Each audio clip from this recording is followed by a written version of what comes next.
बंधु माने आजिर एही कार्यक्रम को आपण मानक स्वागत। आजिर एही कार्यक्रमटी बिछा राशि व्यक्ति विशेष मानक पई बहुत गुरुत्वपूर्ण अटे। कारण आजिर एही वीडियो रे आमे माने बिछा राशि मासिक राशिफल उपरे आलोचना करिबा। बिछा राशि व्यक्ति विशेष मानक पई मई 2025 किपरि रहिबो से विषय रे जानिबा। बिछा राशि व्यक्ति विशेष मानकर स्वास्थ्य, शिक्षा, प्रेम जीवन, वैवाहिक जीवन, भाग्य, क्यारियर एवं व्यापार वाणिज्यर स्थिति किपरि रहिबो से विषय रे विस्तार भाବରେ आलोचना करिबा। नवग्रहंकर स्थिति मध्य देखिबा। नवग्रह केउ प्रकारर फल प्रदान करिबारे सक्षम हेबे। एहा सहित अशुभत्व प्रदान करुथिबा ग्रह मानक पई किछि विशेष प्रतिकार मध्य जानिबा। सेथिपाई आपणकर जदि बिछा राशि होइथाय तो वीडियोटी को स्किप न करी शेष पर्यंत निश्चय देखंतु एवं वीडियोटी को लाइक करी चैनलटी को सब्सक्राइब करि दियंतु। कमेंट बॉक्स रे भक्ति एवं श्रद्धार सहित जय श्री जगन्नाथ निश्चय लिखंतु। तो बंधु माने आसंतु आरंभ करिबा आजिरो एही कार्यक्रम को जहाकि आपणकर जन्म राशि एवं चंद्र राशि उपरे आधारित अटे। तो राशि चक्रर 12 गोटी राशि मध्यरु अष्टम राशि हेउची बिछा राशि एवं बिछा राशिर राश्याधिपति हेउछंती मंगल।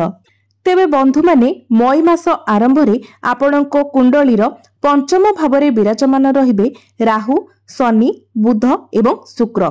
षष्ठ भावरे विराजमान रहिबे सूर्य। सप्तम भावरे विराजमान रहिबे गुरु। आपणकर नवम भावरे विराजमान रहिबे मंगल एवं एकादश भावरे विराजमान रहिबे केतु। तो सर्वप्रथमे आसंतु जानि नेबा आपणकर स्वास्थ्य किपरि रहिबो एही मई 2025 रे। तो कुंडलीर प्रथम भावटी होइथाय आपणक स्वास्थ्यर भाव, इम्युनिटी सिस्टम रो भाव एवं आपणकर प्रथम भावर अधिपति हेउछंती मंगल। मंगल आपणकर नवम भावरे विराजमान अछंती। मई मासरे मंगलंकर कोनोसी राशि परिवर्तन हेबार नाही। यह सहित मंगल आपणकर त्रिकोण रे बहुत भलो स्थिति रे विराजमान अछंती। तो बंधु माने मई मासरे आपणकर इम्युनिटी सिस्टम भलो रहिबो, स्वास्थ्य मध्य भलो रहिबो। मात्र 18 मई पर्यंत जे पर्यंत राहु एवं शनि एकत्र अछंती तो स्टमक रिलेटेड किछिटा प्रॉब्लम देखा दे पारे। आपणकर टिके पेट जंत्रणा होई पारे। तो आपण निजर खाद्य पानीय प्रति सतर्क रहिबा उचित। तो आपणको भलो डाइट कंज्यूम करिवार अछि, नचेत आपणकर स्वास्थ्य मई मासरे बहुत भलो रहिबो। एहा व्यतीत आपणकर जे शनि अढ़ी चलीथिला ताहा जेहेतु समाप्त होई सारिछि, तेणु पूर्वरु आपण जे मानसिक दुश्चिंता देई गति करुथिले वर्तमान सेथिरे आपण सुधार देखिबाको पाउथिबे। एबे आसंतु जानिबा आपणकर शिक्षा क्षेत्र किपरि रहिबो मई 2025 रे। विद्यार्थी मानक पई किपरि रहिबो मई मासटी। तो बंधु माने कुंडलीर पंचम भावटी होइथाय आपणकर शिक्षार भाव। आपणक पंचम भावर अधिपति हेउछंती देवगुरु बृहस्पति। गुरु आपणकर सप्तम भावरे विराजमान अछंती। मात्र 15 मई को गुरु आपणकर अष्टम भाव को चलन करिवे एवं संपूर्ण 1 वर्ष पर्यंत आपणकर अष्टम भावरे ही रहिबे एवं आपणकर पंचम भावरे विराजमान अछंती बुध, शुक्र, शनि एवं राहु। तो बंधु माने पाठ पढ़ा तो आपणकर भलो रहिबो, किंतु 15 मई को गुरु जेते बेले आपणकर अष्टम भावरे गोचर करिवे तो पाठ पढ़ा को नै आपण टिके कंफ्यूज होई जिवे। तेणु 15 मई परे आपणको आपणकर पाठ पढ़ा को नै सीरियस हेबा को पड़िबो। पाठ पढ़ा रे आपणको निजर मन लगै पाठ पढ़िबा को हेबो। पाठ पढ़ा रे आपणको अधिक समय देबा को पड़िबो। तेबे आपण जदि कोनोसी एडमिशन किंबा फॉर्म फिलअप करिबा पई चाहुचंती तो 15 मई पूर्वरु आपण करि नियंतु। कारण 15 मई परे संपूर्ण 1 वर्ष पर्यंत गुरु आपणकर अष्टम भावरे रहिबे, जहा आपणकर पाठ पढ़ा प्रति सेतेटा शुभ फल प्रदान करि परिबो नाही। एवं आपणकर जदि कोनोसी एग्जाम 15 मई पूर्वरु अछि तो ताहा आपणक पई बेसी भलो रहिबो। एबे आसंतु जानिबा आपणकर प्रेम जीवन किपरि रहिबो मई 2025 रे। तो बंधु माने कुंडलीर पंचम भावटी आपणक शिक्षार भाव हेबा सहित पंचम भावटी मध्ये होइथाय आपणकर प्रेम जीवनर भाव। तो आपणक पंचम भावर अधिपति हेउछंती गुरु। गुरु आपणकर सप्तम भावरे विराजमान अछंती एवं 15 मई को गुरु आपणकर अष्टम भाव को चलन करिवे। तेबे आपणक पई गोटे भल कथा हेउची जे राहु आपणकर पंचम भावरु बाहरी जिबे। 18 मई को राहु आपणकर पंचम भावरु बाहरी चतुर्थ भावरे गोचर करिवे। तो 18 मई परे आपण आपणकर प्रेम जीवन रे गोटे पॉजिटिव चेंजेस देखिबाको पाइबे। किंतु गुरु आपणकर अष्टम भावरे गोचर करिवे एवं आपणकर पंचम भावरे शनि गोचर करूछंती। तेणु आपण आपणकर लाइफ आपणकर पार्टनर को मध्यरे टिके जिद्दी स्वभाव देखिबाको पाइबे। आपणकर इंटरकास्ट लव रिलेशन होई पारे। एबे आसंतु जानिबा आपणकर वैवाहिक जीवन किपरि रहिबो एही मई 2025 रे। आपणक सप्तम भावर अधिपति हेउछंती शुक्र। तो शुक्र आपणकर पंचम भावरे उच्च स्थिति रे विराजमान अछंती। आपणक राष्ट्राधिपति मंगल मध्य नवम स्थान रे त्रिकोण रे बहुत भल स्थिति रे विराजमान अछंती, जहा फल रे आपणकर वैवाहिक जीवन बहुत भल रहिबो। वैवाहिक जीवन सुखमय हेबो। आपणक मध्य रे ताळमेळ भल रहिबो, बुझामणा मध्य भल रहिबो। वैवाहिक जीवन को नेई चिंता करिबार कोनोसी भी विषय नाही। शुक्र आपणकर पंचम भावरे उच्चस्थ होई आपणकर एकादश भाव को देखुछंती। आपण दुई जण मिसी केवाडे भ्रमण करबाको जाई पारंती किंबा आपण दुई जण मिसी किछि प्लानिंग मध्य करि पारंती। एबे आसंतु जानिबा सबुठारु महत्वपूर्ण विषय वस्तु आपणकर भाग्य, क्यारियर एवं व्यापार वाणिज्यर स्थिति किपरि रहिबो मई 2025 रे। तो बंधु माने कुंडलीर नवम भावटी होइथाय आपणकर भाग्यर भाव। तो आपणक नवम भावर अधिपति हेउछंती चंद्रमा, जे कि प्रति 2 दिन रे निजर राशि परिवर्तन करिथांती। तेबे आपणक नवम भावरे विराजमान अछंती आपणकर राष्ट्राधिपति मंगल।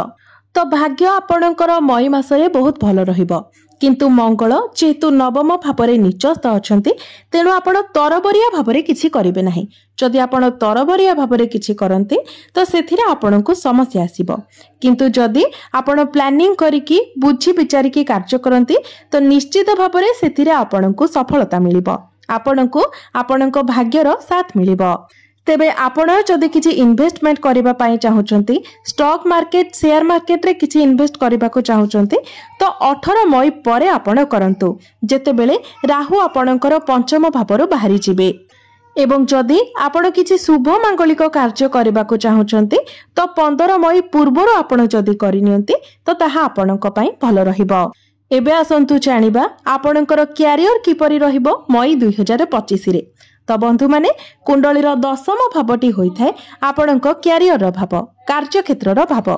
तो बंधु माने आपणक क्यारियर रे मई मासरे एक बहुत बड़ परिवर्तन हेबाको जाउची। कारण 18 मई को केतु आपणकर एकादश भावरु आपणकर दशम भाव को चलन करिवे। आपणकर दशम भावरे केतु 1.5 वर्ष पर्यंत गोचर करिवे एवं राहु आपणकर चतुर्थ भाव को चलन करिवे। तो बंधु माने क्यारियर तो आपणकर भल रहिबो, कार्य मध्य ठीक ठाक रहिबो। आपणकर जदि कोनोसी टार्गेट बेस कार्य रहिछि तो टार्गेट मध्य आपणकर कंप्लीट होई जिवो। मात्र केतु जेहेतु मुंड विहीन ग्रह अटंती, छाया ग्रह अटंती एवं अतृप्त ग्रह अटंती, तो आपणक निकट को जहाँ भी काम आसीबो सेही काम को आपण टाळिबाको चेष्टा करिवे। आपणक मध्यरे टिके आलस्य देखा देबो एवं बेले बेले आपण आपणकर काम को अन्य द्वारा कराइबाको मध्य चेष्टा करिवे। काम को नेकी आपणक मध्यरे असंतुष्टि देखा देबो किंबा कार्य क्षेत्र रे परिवर्तनर चिंताधारा मध्य आपणकर मन को आसीबो। किंतु 15 मई को सूर्य जेहेतु आपणकर सप्तम भाव को चलन करिवे एवं आपणकर प्रथम भाव को देखिबे तो काम आपणकर होई जिवो, काम आपणकर कंप्लीट होई जिवो। कार्य क्षेत्र रे आपणकर सेमिति किछि असुविधा मध्य हेबो नाही।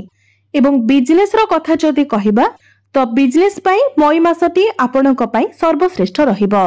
कारण शुक्र एवं बुध दुई ग्रह त्रिकोण रे विराजमान अछंती। सूर्य मध्य आपणकर सप्तम भाव को आसीबे। तो आपणकर व्यापार वाणिज्य खूब उन्नति करिबो। आपणकर व्यापार वाणिज्य रे आपण लाभ देखिबा को पाइबे। आपण निजरो बिजनेस को नै किछि चिंता करि पारंती। बिजनेस को आगो को बढ़ाइबा को आपण प्लानिंग करि पारंती। तो व्यापार वाणिज्य आपणकर मई मासरे बहुत भल रहिबो। किंतु 15 मई ठारू गुरुंकर स्थिति जेहेतु आपणक कुंडली रे टिके दुर्बल होई जिवो, जे कि आपणकर धन भावर अधिपति अटंती। तेणु आपण टिके सेविंग अधिक करबाकू चेष्टा करंतु। निजर खर्च उपरे आपण नियंत्रण रक्षा करंतु। कारण गुरुंकर दृष्टि द्वादश भाव उपरे रहिबो। तेणु आपणकर खर्च बढ़ी जाई पारे एवं आपण निजर खर्च उपरे नियंत्रण रक्षा करी निजर सेविंग्स को बढ़ाइबा को चेष्टा करंतु। तो एबे आसंतु जानि नेबा किछि प्रतिकार विषय जो प्रतिकार गुड़िक करबा द्वारा आपणकर जहाँ सब अशुभत्व रहुछि से सब खंडन होई आपणको अधिक मात्रा रे शुभत्व प्राप्ति होई पारिबो।